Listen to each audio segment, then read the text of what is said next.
Hello बेटा, कैसे हैं आप? आई होप आप सब ठीक होंगे बच्चे। आज हम बात करने वाले हैं जो हम एसिड बेस एंड सॉल्ट जो चैप्टर है हमारा, दैट इज अम्ल क्षारक और लवण। उसके हम नेक्स्ट टॉपिक की बात करने वाले हैं। पिछले जो वीडियो है उसमें हमने बात की थी यूज़ ऑफ पीएच में, जिसमें हमने कुछ पीएच के कुछ जो हमारे डे टू डे लाइफ में उसमें क्या क्या यूजेज है उनकी बात की थी। जैसे हमने पाचन तंत्र की बात की थी कि हमें उसमें क्षारक खाने से जैसे हमारे पेट में एसिड बनता है तो ऊपर से बेस खा लेते हैं तो कैसे हमारा जो पेट का जो पाचन तंत्र है वो ठीक हो जाता है। फिर हमने बात की थी कि टूथ डिके में दांतों के जो क्षय रोग हो जाता है उसमें वो कैसे कारगर होता है। आज उसमें ही हम एक छोटा सा टॉपिक है use of pH in bee sting, that is मधुमक्खी के काटने से, और बी वेस्प जो ततैया होता है उसके काटने से क्या होता है और कैसे उसका इलाज किया जाता है। ठीक है, तो अगर अभी तक आपने मेरे चैनल को सब्सक्राइब नहीं किया है बेटा तो आप नीचे दिए हुए लिंक पर क्लिक करके मेरे चैनल को सब्सक्राइब कर सकते हैं।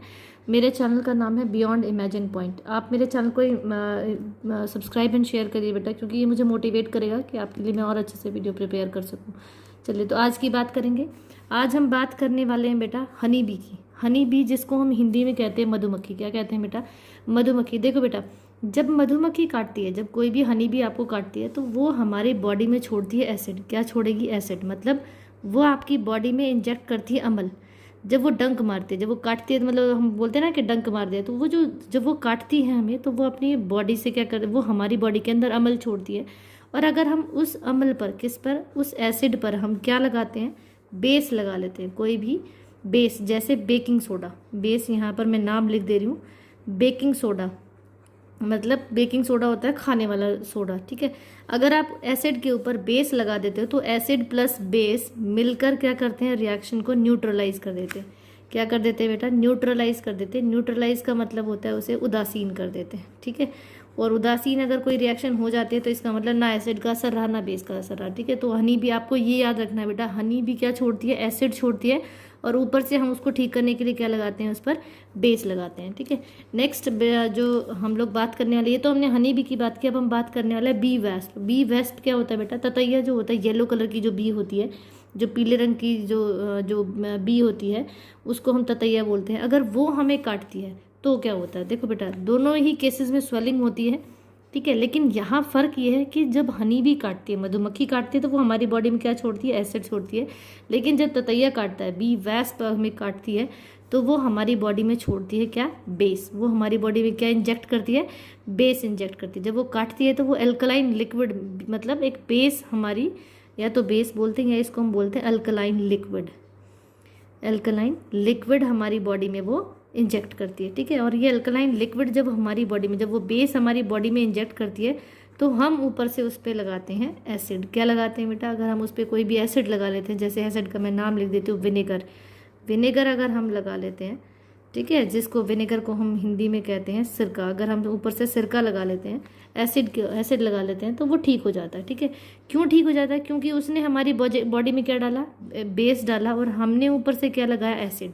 ठीक है, तो एसिड प्लस बेस मिलकर जो रिएक्शन थी वो क्या हो गई? वो न्यूट्रल हो गई, मतलब वो उदासीन हो गई। और उदासीन हो गई तो इसका मतलब क्या गया? वो ठीक हो गई है, मतलब अब उसका असर हमारी बॉडी में नहीं होगा। ठीक है, तो ये दो छोटे से यहाँ पर यूज़ ऑफ पीएच में हमारे टॉपिक बचे हुए थे। पहला था मधुमक्खी। बस आपको याद ये रखना है बेटा, बच्चे कंफ्यूज हो जाते हैं कि मधुमक्खी छोड़ती है, जो हनी भी होती है वो एसिड इंजेक्ट करती है और हम उसके ऊपर से बेस लगाते हैं।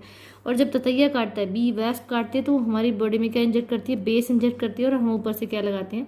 एसिड लगाते हैं उसे ठीक करने के लिए। ठीक है, तो ये आपको याद रखना है। उसके अलावा एक और चीज़ आपको जो याद रखनी है वो है बेटा आंट स्टिंग। आंट स्टिंग का मतलब होता है, आंट क्या होती है? चींटी। आंट क्या होती है बेटा?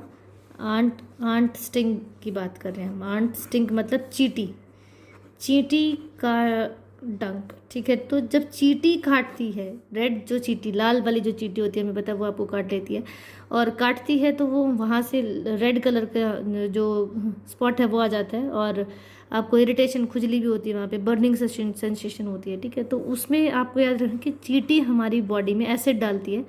क्या एसिड इंजेक्ट करती है? क्या इंजेक्ट करती है? एसिड इंजेक्ट करती है, और एसिड का नाम मैं यहाँ बता रही हूँ, मिथेनोइक एसिड। क्या नाम है?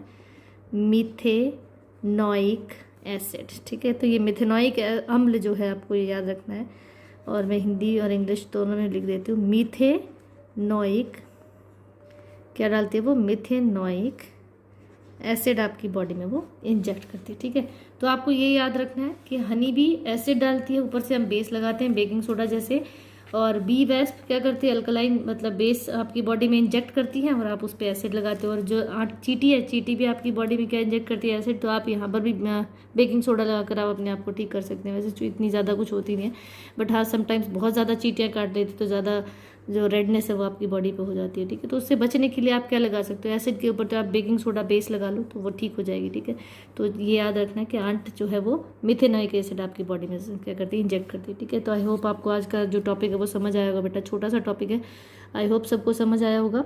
चलिए, तो अभी तक अगर आपने मेरे चैनल को सब्सक्राइब नहीं किया बेटा, तो फिर नीचे दिए हुए लिंक पर क्लिक करके आप मेरे चैनल को सब्सक्राइब कर सकते हो। Please share and subscribe my channel, also like my videos बेटा। Thank you.